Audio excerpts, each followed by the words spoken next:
Hey guys, happy Monday, May 4th. For all you Star Wars fans out there, may the 4th be with you. So today's question of the day is, I'd like for you to share something that you've created during quarantine. It could be something you've built with Legos, it could be a music playlist, cooking, baking in the kitchen, an art project that you might have done, or anything that's similar to share with us. Again, we are continuing on with reading and comprehending literary nonfiction text. I Have Lived 1,000 Years.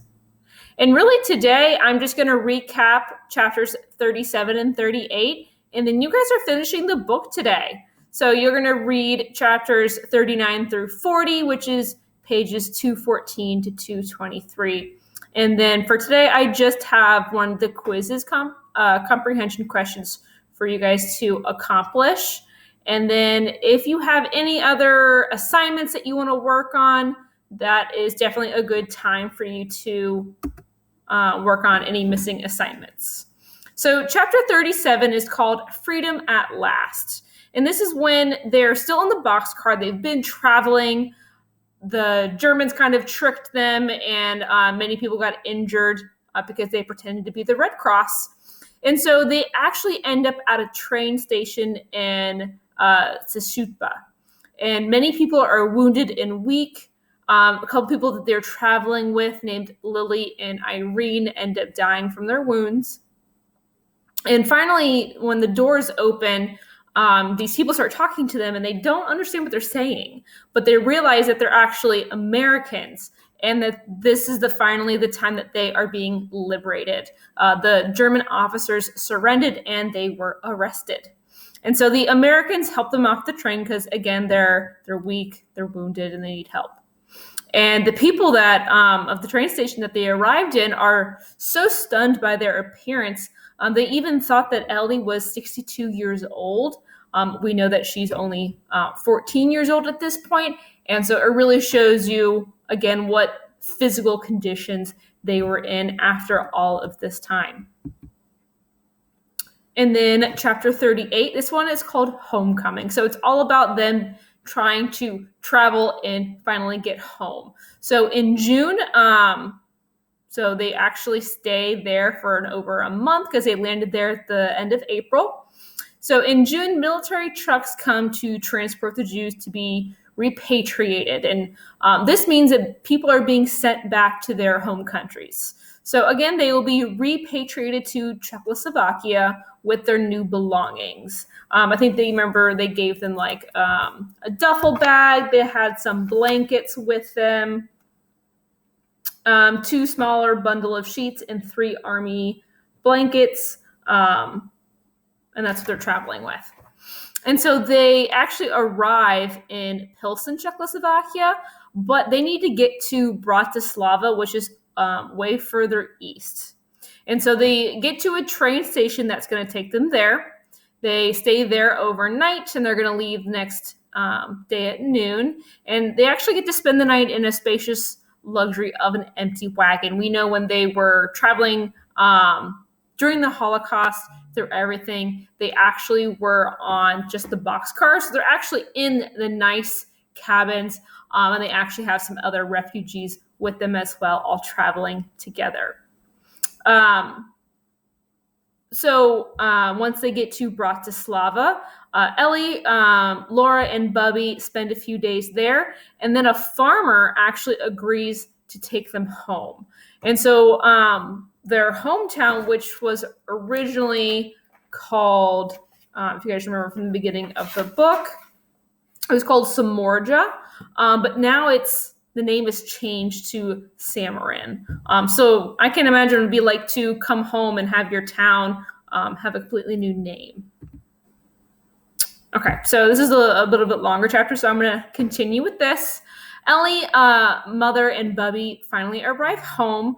But when they get home and they're inside, they realize that everything's been taken. Their furniture, their bedding, the carpets. It's been months since anyone's been in there, so they're covered in dust.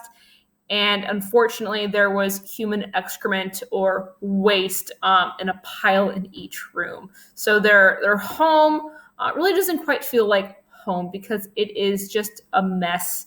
And it takes a lot of cleaning to get all of that taken care of. And so they're hoping that their father is somewhere in town, that maybe he didn't want to stay in their house without them there. So they're hopeful that he is there. Their neighbors, the Plutzers, are very happy to see them. They decide to bring them over some things that they can have, like milk, eggs, and even straw for beds, because again, everything had been taken and ravished. So at that time, there was a rumor that their father was alive in Magyar, which is the ghetto that they were taken to at the very beginning of the book. So we know that was like 14 kilometers away from them. So they needed to travel there. But in reality, no one wanted to break the news that they knew that their father had already passed away. He passed away 2 weeks before liberation in one of the camps called Bergen-Belsen. And so the farmer ends up breaking it to Bubby because he was going to travel to go see them. But when Bubby arrives back at the house, he breaks the news to Ellie and their mother, who are obviously very distraught. Ellie breaks down crying. And so they perform some Jewish rituals that happen when someone dies. And so one of the things that they did was tear a rip in Ellie's shirt collar. And they had to stick something called Shiva. And so that's what they spend time doing here. Because it had been a couple months. Daddy died in April, and now it's July by the time that they finally got home. So Bubby grips my collar to rend a tear in it, and I begin to howl like a wounded beast. Gently, he pushes me down on the floor, and I sit Shiva for Daddy. And it really, the end of this chapter is them realizing just how alone they are, how many people did not survive. It says each piece of news adds to a deepening sense of isolation. We are the only survivors, the three of us, just as Bubby said in Wallager. And we know that there were so many children that were killed in the camps as well during the selections. And so, again, it's just a big reminder of really how much they've lost. And so it really starts to really not feel like they're home anymore because so many things are different. People aren't the same. The town's not the same. And it really starts to feel, again, like it's not home. Okay? So if you have any questions over those chapters or tonight's reading, please let me know. Again, you are finishing the book. I hope you guys enjoyed I've Lived 1,000 Years. She actually does have 2 books that continue on from this. I think that you guys already know that they do eventually travel to America and start a life there. And so what happens is she has another book all about her figuring out America. She learns the language, kind of the customs of America and what's really gonna happen there. And then there's even another book that happens after that as well. I have not read them before. I actually had ordered them to the school right before all of this happened. So hopefully those books are going to be waiting there for me because I'm really interested in reading them as well. Okay. Again, hope you guys have a great day. And if you have any questions, send me an email. See you guys.